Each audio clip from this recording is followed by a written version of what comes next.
د تورخم دروازه نن یو ځل بیا د غرمې وروسته شاوخوا 2 بجې د کډوالو پر مخ پرانیستل شوه.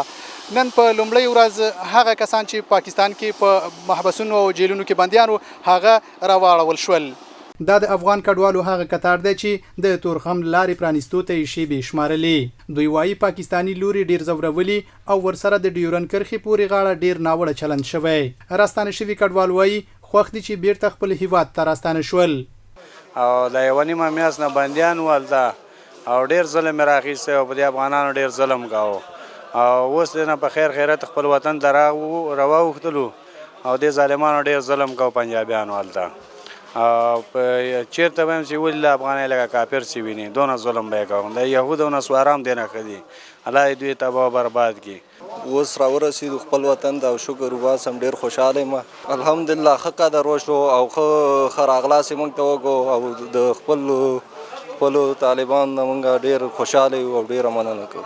د ننګرهار ولایت د اطلاعات او کلتور ریاست د اطلاعات امیر وایي عمري کمپ کې ټولې کمیټې فعال دي او د راستنیدونکو کډوالو پروسه به په منظم شکل مخ ته یوړل شي.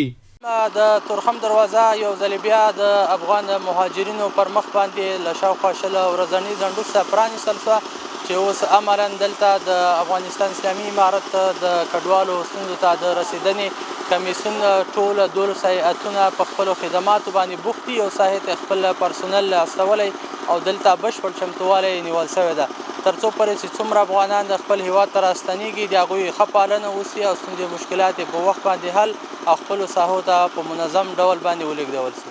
د کډوالو راستنیدونکو چارو وزارت د تورخم بندر د انتقالاتو امیر بیا وایي راستنیدونکو ته ټولې اسانتیاوې برابرې دي او پر وخت ورته خدمات رسیږي. لله الحمد.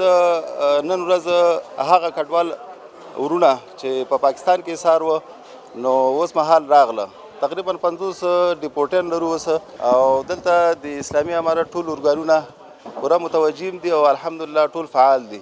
د تورخم لار یو میاشت مخکې پر افغان خاوره د پاکستانی پوځي رژیم تر وحشیانه حملو او د اسلامي امارت د مجاهدینو تر انتقامي بریدونو وروسته د کډوالو د راتګ پر وړاندې وتړل شوه خو د کډوالو لپاره بیا پرانیستی د کډوالو د راستنیدنې په لار کې لوی پرمختګ یادېږي.